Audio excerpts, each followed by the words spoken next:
நீங்கள் இணையம் வழியாக இடம்பெறும் பிரசங்கத்தில் எங்களோடு இணைந்திருப்பதில் நாங்கள் மகிழ்ச்சி அடைகிறோம்.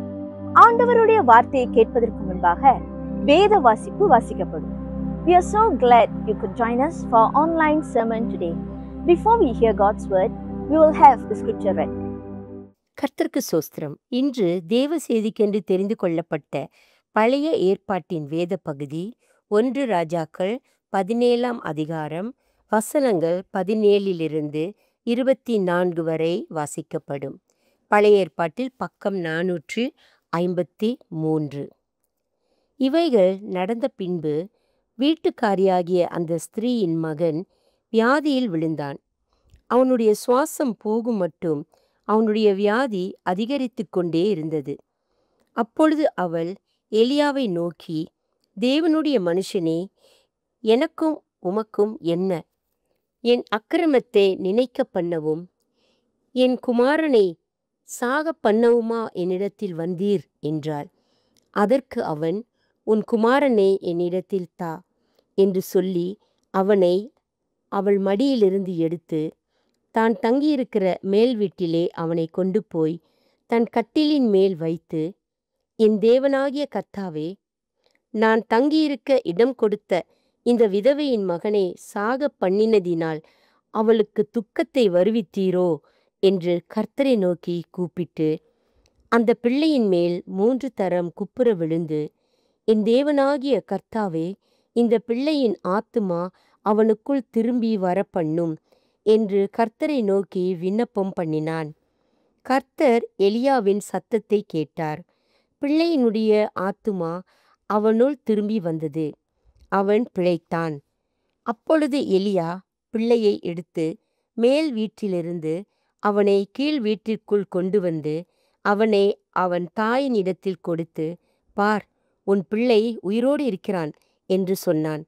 அப்பொழுது அந்த ஸ்திரீ எலியாவை நோக்கி, நீர் தேவனுடைய மனுஷன் என்றும் உம்முடைய வாயிலிருந்து பிறக்கும் கர்த்தரின் வார்த்தை உண்மை என்றும் இதனால் இப்போது அறிந்திருக்கிறேன் என்றாள்.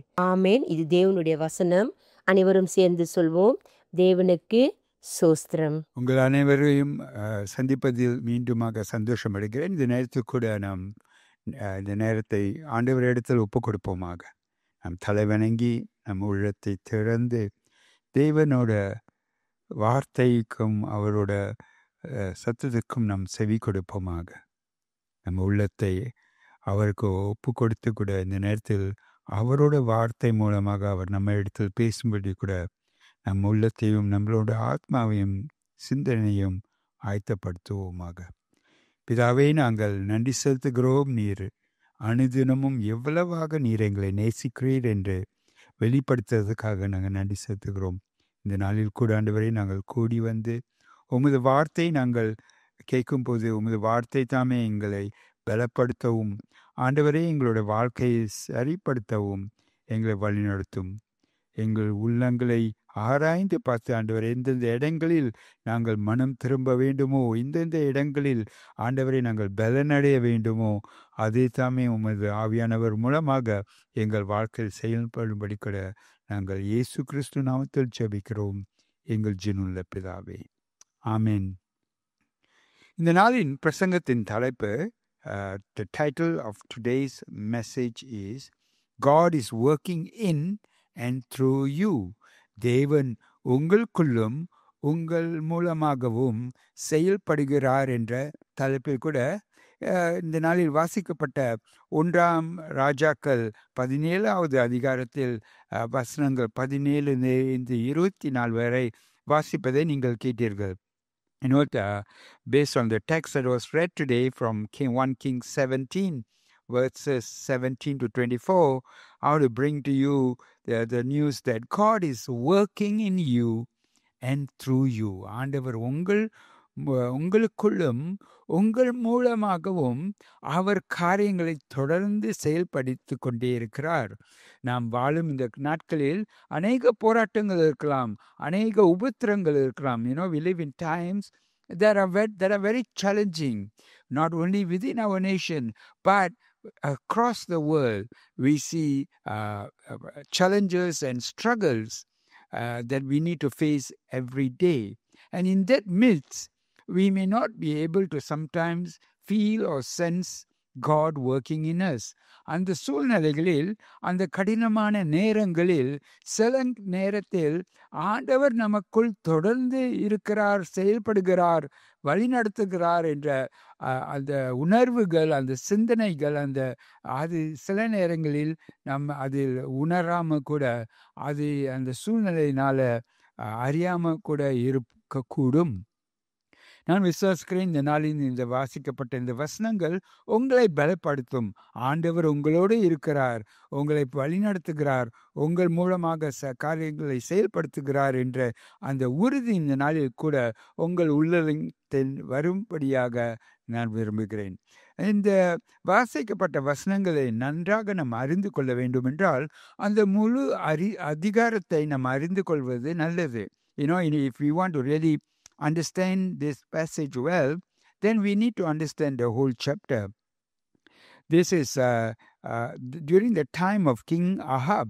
அஹாபோட ராஜாவோட அரசாளுகிற காலங்கள் உள்ள நிலைமைகளாக இருந்தது. அந்த காலங்களில் அந்த ராஜா, அஹாப் ராஜா வந்து அவர் ஆண்டவருக்கு விரோதமாக வாழ்ந்து வந்தார். It is said that during the reign of King Ahab, he is said to be doing evil in the sight of the Lord more than all who were before him. அது 1 ராஜாக்கள் 16வது அதிகாரம் 30வது வசனத்தில் வாசிப்பதை கேட்போமாக. In 1 Kings 16 verse 30, it says so.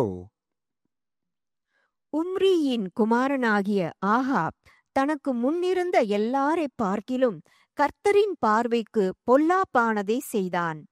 அவர் கர்த்தரின் பார்வையில் பொல்லாப்பானதை செய்தார். He did evil in the sight of the Lord. And so God sent prophet Elijah to him. அதனால் ஆண்டவர் தீர்க்கதரிசி ஈலியாவை ஆண்டவர் அவர் இடத்தில் அனுப்பி அந்த செய்தியை வழங்கும்படி அவர் அனுப்பினார். இலியானவர் அவரோட வாழ்க்கையை நாம் பார்க்கும்போது அவர் ஆண்டவரை முழுமையாக நம்பி வாழ்ந்த ஒரு மனிதனாக இருக்கிறார். If you look at the life of Elijah, throughout from chapter 17 onwards, you can read about his life. He is one who completely trusted in God and who believed in God. And how do we know that? How do we know that he completely trusted in God and believed in God? அவர் எப்படி ஆண்டவரை முழுமையாக நம்பினாரு, விசுவாசித்தார் என்று நம்ம அறிந்து கொள்ளக்கூடும் என்றால், அவரோட வாழ்க்கையை பார்க்கும்போது 2 முக்கியமான காரியங்கள் இந்த வசனங்களில் உங்களுக்கு எடுத்து சொல்ல விரும்புகிறேன். There are 2 things that I'll point out about Elijah's life in this chapter. And the first one being that he was obedient to God. அவர் முதலாவதாக தம்மை தாழ்த்தி ஆண்டவருக்கு கீழ்ப்படிந்திருந்தார். ஆண்டவர் எதை சொன்னாலும் அதை செய்கிறவராக இருந்தார். He humbled himself to be obedient to God, to do whatever God told him to do. Everything that God told him to do, he did it. ஆண்டவர் என்ன அவர் இடத்தில் சொன்னாரோ அதை செய்தார். இரண்டாவதாக என்ன பார்க்கிறோம் என்றால், அவர் ஆண்டவர் இடத்தில் ஜெபம் பண்ணினார். The second thing that we see in him is he had a relationship with God. He had a communication channel. He continued to pray to God. And we see that in this chapter. அதை இந்த அதிகாரத்தில் நாம் காண்கிறோம். 1ஆம் வசனத்தில் நாம் பார்க்கும்போது ஆண்டவர் அவர் அனுப்பி அங்கே அகாபுக்கும் அந்த ஜனங்களுக்கும் சொல்கிறார், அந்த நாள் முதல் அங்கே மழை இருக்காது என்று எடுத்து சொல்லினார். So Elijah went as God commanded him to do and declared that a drought would be upon the land for some time and rain would only come when he says. ஆண்டவர் அவருக்கு சொன்ன பிரகாரம் அவர் ஆகாப் இடத்தில் சென்று, ராஜா இடத்தில் சென்று அந்த ஜனங்கள் முன்பாகவும் ஆகாப் முன்பாகவும் சொல்கிறார், இந்த நாட்களில் மழை இருக்காது, சில காலங்களுக்கு மழை இருக்காது, அந்த நான் சொன்ன பிற்பாடுதான் மழை வரும் என்று அவர் எடுத்து உரைக்கிறார். And that is a scary thing to do. அது ஒரு ராஜா முன்பாக சென்று சொல்ல வேண்டுமென்றால் அது ஒரு கஷ்டமான நிலைமையாக இருந்திருக்கும். இருப்பினும் தேவன் சொன்ன நாள் அவர் அதை செய்தார். You know, it would have been a very difficult situation to be able to go before a king and tell him this message. But because God commanded that to Elijah, Elijah went and said that. Having declared it, God, knowing that Elijah's life could be in danger, he told him to go towards a brook by the river Jordan and to be there in hiding, and that the river would provide him with water, and that the ravens would come and feed him. இது சொன்ன பிற்பாடு ஆண்டவர் இலியாவோட வாழ்க்கைக்கு ஒரு உபத்திரம் இருக்கக்கூடும் என்று சொல்லி அவர் ஒரு யோர்தான் நதியில் உள்ள ஒரு குளம் பக்கம் சென்று அங்கே தங்க சொன்னார். அந்த குளத்திலேருந்து அவர் தண்ணி பெற்றுக்கொள்வாரும். அதே நேரத்தில் பறவைகள் காகங்கள் அவருக்கு உணவு கொண்டு வரும் என்று ஆண்டவர் சொன்னார். அதுக்கு இலியா மறுமொழி எதுவும் சொல்லவில்லை. அவர் உடனே செய்தார். You know, when God told him that you go by the river Jordan, there's a brook there, you will get water there, and the ravens will come and feed you. And Elijah did not question it at all. He just obeyed. He just went to the brook and lived there.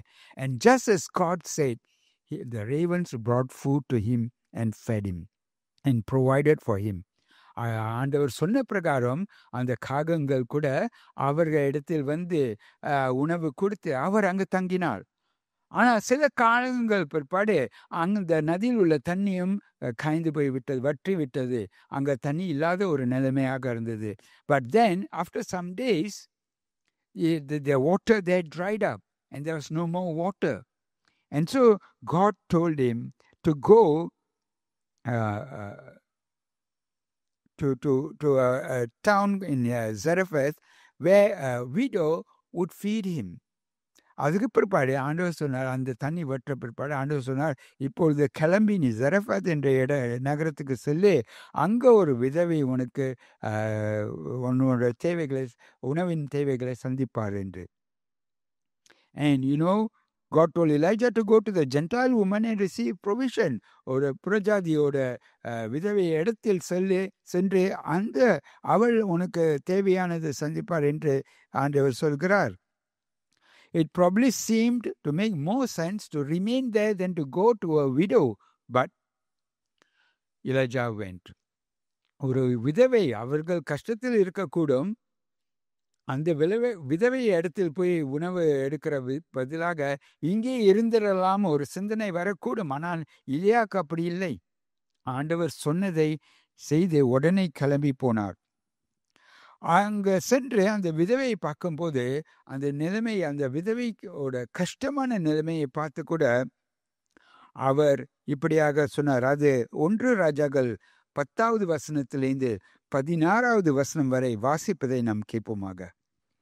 அப்படியே அவன் எழுந்து சாரிபாத்துக்கு போனான்.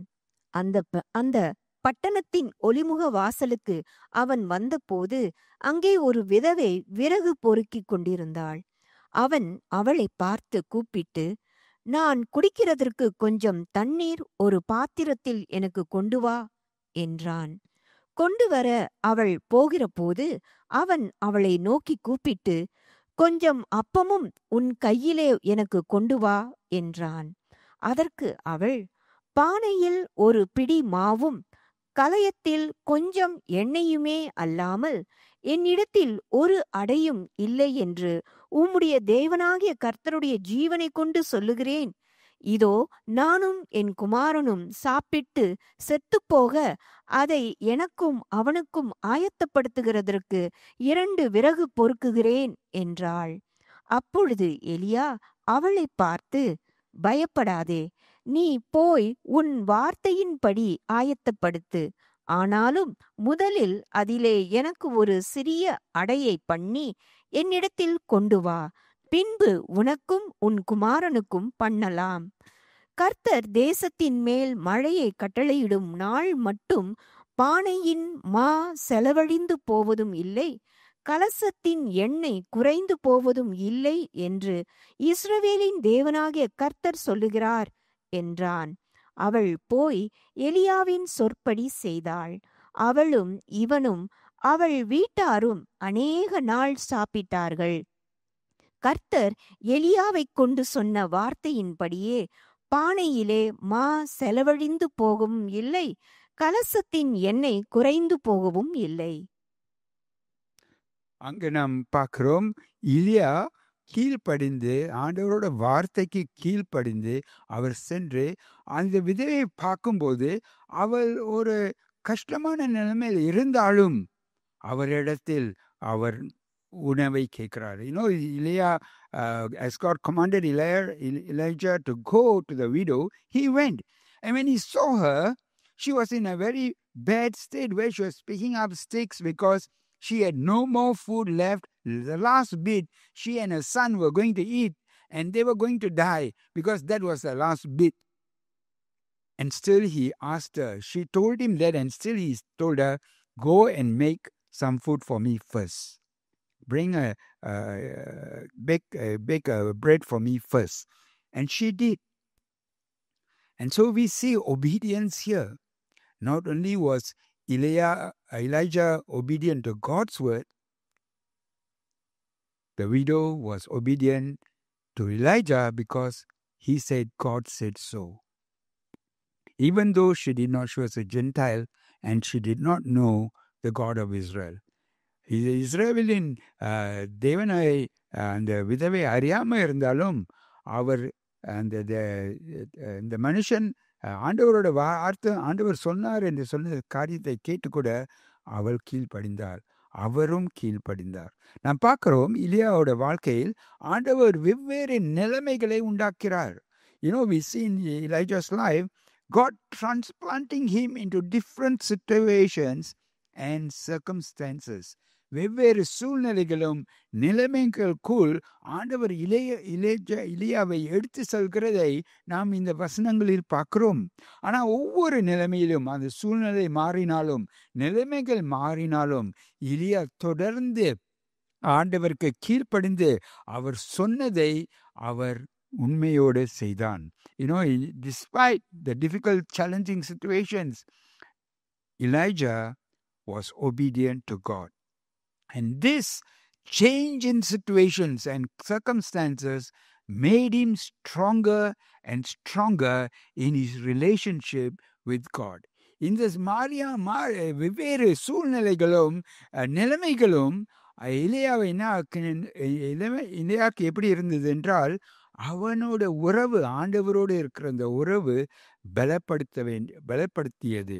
அவன் அறிந்து கொண்டான், ஆண்டவர் எப்பொழுதும் சொல்றதை செய்கிறவராக இருக்கிறார், அவரை நான் நம்புவேன் என்று அவன் தொடர்ந்து வளர்ந்தான். He knew, he learned, he grew. As if you read further on into the life of Elijah, he continued to believe and trust in God because God did all he said. Every time that God said something, he did it. And Elijah experienced that in his life. And so he grew in his faith because he was obedient to God. And he was obedient to God because God was faithful. God did what he declared he would do. And we come to today's passage. ஆண்டவர் உண்மை உள்ளவர், அவர் சொன்னதை செய்கிறவராக இருக்கிறார். அதனால் இலியா அவனோட விசுவாசத்தில் வளர்ந்தான், அவன் கீழ்ப்படிந்து வளர்ந்தான். அவன் ஏன் தொடர்ந்து கீழ்ப்படிந்தான் என்றால், அவன் அறிந்து கொண்டான், ஆண்டவர் சொன்னதை செய்கிறவராக இருக்கிறார், அவர் எப்பொழுதும் செய்கிறவராக இருக்கிறார், அவர் அறிந்தவராக இருக்கிறார், அவர் எல்லா சூழ்நிலைகளும் மேற்கொள்ளக்கூடியவராக இருக்கிறார்.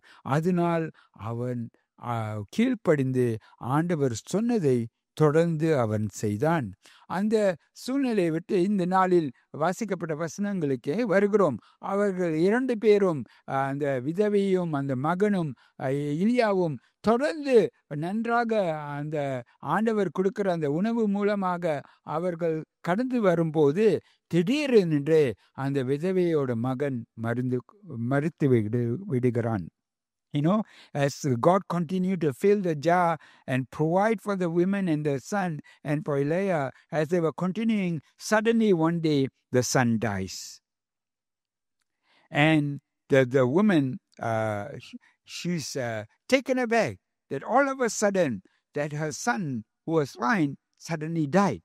And she blames Elijah and she blames herself for it. And we read that in verse 18, ஒன்று ராஜாக்கள் 17வது அதிகாரம் 18வது வசனத்தில் அந்த விதவை எலியாக்கு சொல்ற வசனத்தை நாம் வாசிப்பதை கேட்போமாக. அப்பொழுது அவள் எலியாவை நோக்கி, தேவனுடைய மனுஷனே, எனக்கும் உமக்கும் என்ன? என் அக்கிரமத்தை நினைக்க பண்ணவும் என் குமாரனை சாக பண்ணவுமா என்னிடத்தில் வந்தீர் என்றாள்.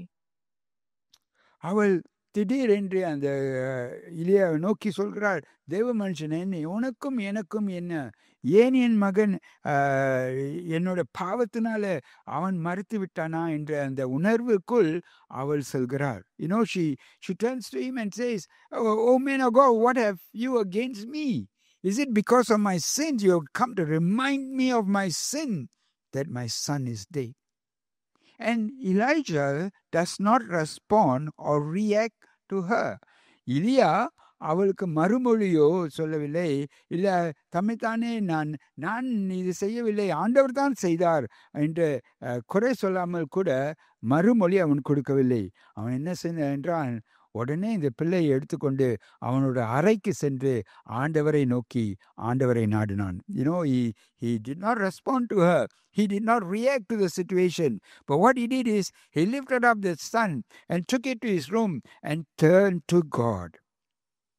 He is not, Elijah is not a man who is supernatural. He is just like you and me. He goes through circumstances and challenges just like you and me. எலியா தீர்க்கதரிசி ஒரு விசேஷ ஆவிக்குரிய மனுஷன்னு சொல்ல முடியாது. அவர் உங்களை போலையும் என்னை போலையும் அவர் ஒரு சாதாரண மனுஷன்தான். நமக்கு வருகிற உணர்வுகள் தாக்குதலும் அவருக்கும் தான் வருகிறது. ஆனா அவர் இந்த இடத்தில் அவர் என்ன செய்கிறார்? ஆண்டவரை சார்ந்திருக்கிறார். ஆனால் அவர் 20வது வசனத்தில் ஆண்டவர் இடத்தில் என்ன சொல்கிறார் என்று வாசிப்பதை கேட்போமாக. In verse 20, he cries out to the Lord in 20 and 21. என் தேவனாகிய கர்த்தாவே, நான் தங்கியிருக்க இடம் கொடுத்த இந்த விதவையின் மகனை சாக பண்ணினதினால் அவளுக்கு துக்கத்தை வருவித்தீரோ என்று கர்த்தரை நோக்கி கூப்பிட்டு அந்த பிள்ளையின் மேல் 3 தரம் குப்புற விழுந்து, என் தேவனாகிய கர்த்தாவே, இந்த பிள்ளையின் ஆத்துமா அவனுக்குள் திரும்பி வரப்பண்ணும் என்று கர்த்தரை நோக்கி விண்ணப்பம் பண்ணினான். அவன் கர்த்தரை நோக்கி கதறுகிறான். அவன் சொல்கிறான், ஆண்டவரே, நீர் தான் என்னை இந்த இடத்தில் கொண்டு வந்தீர். நீர் என்னை இடத்தில் கொண்டு வந்தீர். அந்த மகனும் விதவையும் மறைக்க வேண்டியவர்கள். இருப்பினும் நீர் என்னை கொண்டு வந்தீர். உயிர் வாழ வழிகளை செய்தீர். ஆனால் இப்பொழுதோ நீர் அந்த மகனை எடுத்துக்கொண்டீர். அதனால் காப்பாற்றும் என்று கதறுகிறான். Here we see the dialogue between Elijah and God. He says, Lord, you brought me here. And the woman and the son were going to die, but you made a way for them to live. And now you have taken away the son. Please save the son. He pleads with God. And he tries. In the Bible, there are no other earlier occurrences mentioned of someone who has died and has come back alive again. வேதத்தை நீங்க பார்த்தீங்கன்னாக்கா, இதுக்கு முன்பாக எங்கேயும் எடுத்து சொல்லவில்லை ஒரு மரத்தை மீண்டுமாக உயிர் பிக்கிறது. அந்த காரியங்கள் நடக்கவில்லை. ஸோ இது எலியாவுக்கு ஒரு தெரிஞ்ச சம்பவம் அல்ல. So this is not an experience that Elia is familiar with. He didn't know what to do. And so he just lied on he stretched himself on the boy and then he cried out to God. And it didn't work. அவன் என்ன செய்ய தெரியவில்லை. அந்த நேரத்தில் ஆண்டவர் இடத்தில் மட்டும் கூப்பிட வேண்டும் என்று நினைத்து அவன் அந்த பிள்ளை பக்கத்தில் இருந்து கூட முதல் தடவை முயற்சி பண்ணுகிறான். அப்பயும் அந்த மகன் பிழைக்கவில்லை.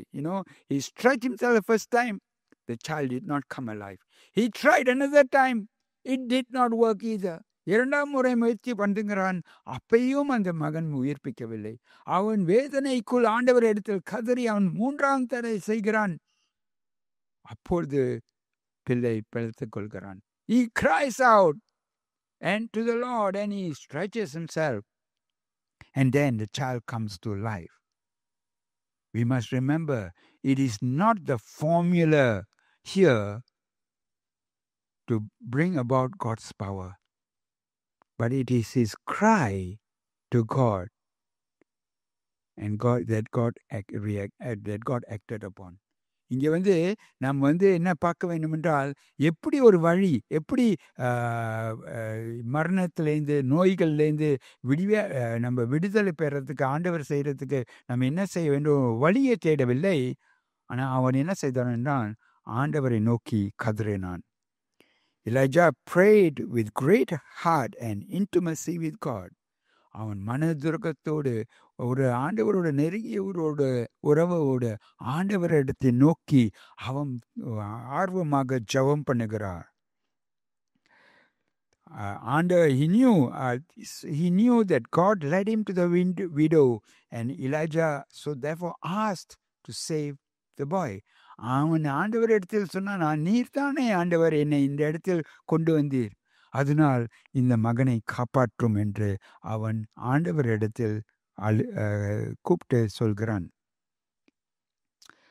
இந்த இடத்தில் ஒரு முக்கியமான வசனம் என்னவென்றால் 22வது வசனம். அதை நோக்கும்படி அதை நாம் கவனித்து கொள்ளும்படி கூட கேட்டுக்கொள்கிறேன். Here the most important verse is verse 22, and let us hear that being read. கர்த்தர் எலியாவின் சத்தத்தை கேட்டார். பிள்ளையினுடைய ஆத்துமா அவனுள் திரும்பி வந்தது, அவன் பிழைத்தான். Verse 22 says, and the Lord listened to the voice of Elijah, and the life of the child came into him again, and he revived. What a wonderful phrase is stated here, that the Lord listened to the voice of Elijah. இதைத்தான் நீங்கள் தெரிந்து கொள்ள வேண்டும். ஆண்டவர் எலியாவின் சத்தத்தை கேட்டார். Why does it need to be stated here that God listened to the voice of Elijah? ஏன் இங்கே எழுதப்பட்டிருக்கிறது ஆண்டவர் எலியாவின் சத்தத்தை கேட்டார் என்று?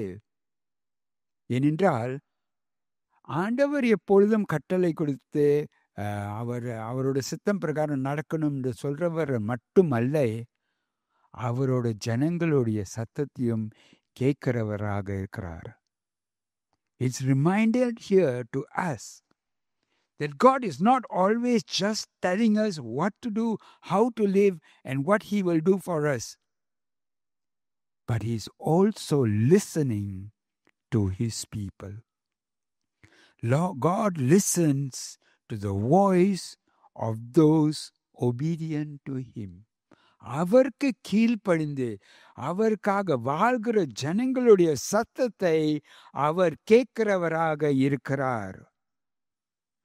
அவரை நோக்கி கூப்பிடுறவர்களை கேட்கிறவராக இருக்கிறார். He listens to those who call out to Him. And therefore God responded to Elijah's prayer to save the boy. ஆண்டவர் எலியாவோட கூப்பிடுதலுக்கு கேட்டு அந்த மகனை ரட்சித்தார். அது மட்டுமல்லங்க, ஜபத்தில் அது மட்டும் இல்லை, எலியா செய்த ஜபத்தை ஆண்டவர் மட்டும் கேட்டு அந்த மகனை மட்டும் உயிர்ப்பிக்கவில்லை. This is not the only thing. God did not just listen to Elijah's prayer and save the boy and listen to Elijah. He did another thing, and we read that in verse 24. இன்னொரு காரியம் செய்தார். அது 24வது வசனத்தில் வாசிப்பதை கேட்போமாக. அப்பொழுது அந்த ஸ்திரீ எலியாவை நோக்கி, நீர் தேவனுடைய மனுஷன் என்றும் உம்முடைய வாயிலிருந்து பிறக்கும் கர்த்தரின் வார்த்தை உண்மை என்றும் இதனால் இப்போது அறிந்திருக்கிறேன் என்றாள். கர்த்தருடைய வார்த்தை உண்மை என்றும் இப்போது அறிந்திருக்கிறேன் என்றார். She said, and now I know that the word of the Lord in your mouth is truth. Wow, this is a woman who is a Gentile. இது ஒரு புறஜாதியோட ஸ்திரீ. அவளுக்கு இஸ்ரவேலின் ஆண்டவரை அறியாதவளாக இருந்தார். She did not know the God of Israel. But here, because what the man of God said, இலியா சொன்ன பிரகாரம் அவர் காரியங்கள் நடந்ததுனால அவளுக்கு உணவு இல்லாத நேரம் மழை வரும் வரைக்கும் ஆண்டவர் உணவு கொடுத்தார் என்று சொன்னார். அது நடந்தது. உன் மகன் பிழைத்தான் என்று மரித்தவனை மீண்டுமாக உயிர்ப்பிக்க வைத்தான் என்று அறிந்து கொண்டார். She saw two things. That when she had no food left, she was ready to die with her son. Here came a man who said that God will give you food until the rain returns, and it happened. And he saved the son who had died. And so she knew that whatever he said was truth. And she also knew that it is the word of the Lord. It was not the man's word. So in the prayer of Elijah, God did not just do things in Elijah's life, but through Elijah, God touched the woman. And so, in all of our lives, we, the word of God, John 1:1, it says, in the beginning was the word, and the word was with God, and the word was God. யோவான் 1:1 சொல்றது, ஆதியில் வார்த்தை இருந்தது, அந்த வார்த்தை தேவனிடத்தில் இருந்தது, அந்த வார்த்தை தேவனாக இருந்தது, அது இயேசுவுக்கு ஒப்பித்ததாக இருக்கிறது. It is, reveals Christ, and Christ is with us. The word of God is with us to not only change our lives, but to change the lives of those around us. Through prayer, God did not just work in the life of Elijah, but was working in the life of the widow. ஆண்டவர் ஜெபம் மூலமாக இலியாவின் வாழ்க்கையில் மட்டுமல்ல, ஆனால் அந்த விதையின் வாழ்க்கையில் கூட ஆண்டவர் காரியங்களை செய்தார். God is active in both in our inner life and in our outer life. நம்மளோட சொந்த வாழ்க்கையில் மட்டுமில்ல, நம்ம சுத்தி இருக்கிறவர்கள் மத்தியிலுடைய வாழ்க்கையிலும் கூட ஆண்டவர் செயல்படுகிறார். God is actively working within us to shape our desires and enable us to fulfill His purposes. அவர் நமக்குள் என்ன செய்கிறார் என்றால், அவரோட சித்தம் செயல்படும்படிக்காக, அவரோட நோக்கங்கள் நிறைவேறும்படிக்காக நம் வாழ்க்கையில் அவர் காரியங்கள் செய்து கொண்டு இருக்கிறார். சூழ்நிலைகளை கொடுக்கிறார், நிலைமைகளை மாற்றுகிறார். ஏனென்றால் அவரோட சித்தம் நிறைவேறும்படியாக. And He uses us as instruments to carry out His will in this world. இந்த உலகத்தில் அவரோட சித்தத்தை நிறைவேற்ற நம் மூலமாக அவர் செயல்படுகிறார். He empowers us to grow in holiness and fulfill His purposes. அவர் நம்மை பரிசுத்தமாக்குகிறார், நம்மை வழிநடத்துகிறார், நம்மளை உருவாக்குகிறார், அவரோட சித்தங்கள் நிறைவேற. We are called to be instruments of God's grace and love in this world. இந்த உலகத்தில் ஆண்டவரோட கிருபையையும் ஆண்டவரோட அன்பையும் வெளிப்படுத்த நம்மை அழைக்கிறார். With prayer, while prayers don't force change on others, they can foster spiritual connection and create a positive environment for transformation. ஆண்டவர் நம் மூலமாக மற்றவர்களை வற்புறுத்த மாட்டார், ஆனால் சூழ்நிலைகளை உண்டாக்குறார். அவர்கள் அவரை அறிந்து கொள்ளவும் அவர்கள் வாழ்க்கையில் கூட ஒரு மாற்றம் வருவதற்காகவும். Praying for others also benefits us. பிறருக்கு நாம் ஜபிக்கும் போது அது நமக்கும் நன்மையை கொண்டு வருகிறது. So we need to check our life. அதனால் நம் வாழ்க்கையை நாம் ஆராய்ந்து பார்க்க வேண்டும். Are we completely obeying God in everything that He tells us to do? ஆண்டவர் சொல்ற ஒவ்வொரு காரியத்திலும் நாம் அவர் சொல்ற பிரகாரம் நாம் அது செயல்படுகிறோமா, வாழ்கிறோமா? How is our prayer life? நம்முடைய ஜெப வாழ்க்கை எப்படியாக இருக்கிறது? Are we bringing everything in prayer to God? நம்ம எல்லா சூழ்நிலைகளையும் அதில் நம்மளோட சொந்த நிலைமையை நம்மளோட சிந்தனை பிரகாரம் செய்யாமல் ஆண்டவர் இடத்தில் கொண்டு வருகிறோமா? In every situation, instead of reacting to the situation, do we bring it to God? Perhaps today you are struggling like the widow to meet your daily needs. ஒருவேளை இந்த நாளில் அந்த விதவை போலாக ஒவ்வொரு நாளையோட தேவைகளை சந்திக்க நீங்க ஒரு போராட்ட நிலைமையில் இருக்கக்கூடும். இல்ல ஆண்டவருக்காக வாழ்கிறதுனால கடினமான சூழ்நிலைகளை சந்திக்கிற ஒரு நிலைமையாக இருக்கக்கூடும். Perhaps you are suffering today like the widow, trying to meet your daily needs because your finances are not enough. Or perhaps because you are trying to live according to what God asks you to do, you face challenges and struggles. Or you are unable to hear God clearly. அல்லது ஒருவேளை ஆண்டவரோட சத்தத்தை தெளிவாக கேட்க ஆண்டவர் என்னதான் சொல்றார் என்று புரிந்து கொள்ளாத ஒரு நிலைமையாக இருக்கிறோம். Or you may be struggling to pray. அல்லது ஜெபம் பண்றதுக்கு உங்களுக்கு கஷ்டமாக இருக்கக்கூடும். என்ன நிலைமையாக இருந்தாலும் இந்த நாளில் ஆண்டவரை நோக்கி கூப்பிடுங்கள். எப்படி எலியா கூப்பிட்டாரோ அவரை கூப்பிடும் போது ஆண்டவர் உங்களுடைய சத்தங்களை கேட்கிறவராக இருக்கிறார். Whatever your situation, whatever your condition, whatever your challenge, call out to God today. And as the word says, God is one who listens to His people. May He respond to your prayers. அவர் உண்மையாக அவர் உங்களோட ஜபங்களுக்கு பதில் அளிக்கிறவராக இருக்கிறார். இந்த நாளில் கூட அவரை நோக்கி நாம் நம்முடைய வாழ்க்கையை ஒப்பு கொடுப்போமாக. On this day, let us surrender our life, our future, our hope to Him. For He knows what is needed in our life and He is able to guide us through. Let us pray. ஜெபம் பண்ணுவோமாக.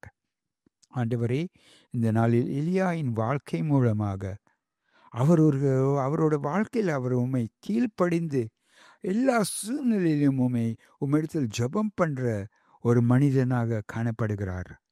Lord, we see in Elijah's life, there is a man who humbly committed to you, was obedient to you in everything, and in all situations turned to you in prayer. Help us to be people who seek you first, Lord.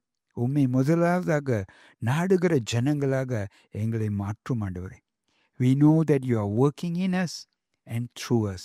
ஆண்டவரே, நீர் எங்களுக்குள்ளும் எங்கள் மூலமாகவும் நீர் செயல்படுகிறீர் என்று நாங்கள் இந்த நாளில் அறிந்திருக்கிறோம் ஆண்டவரே.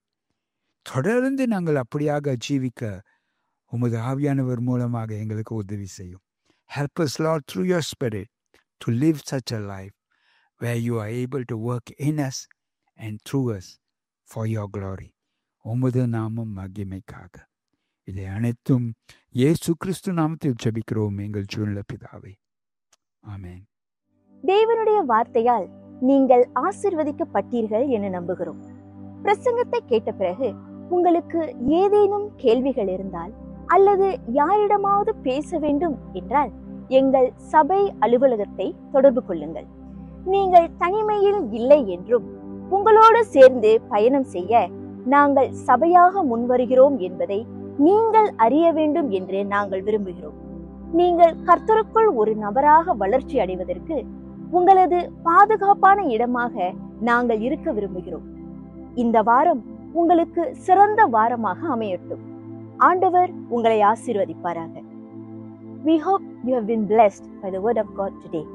If you have any questions after hearing the sermon today, or you need somebody to talk to, please contact our church office.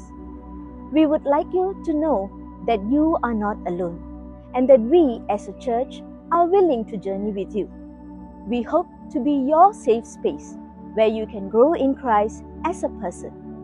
We hope you have a great week. God bless you.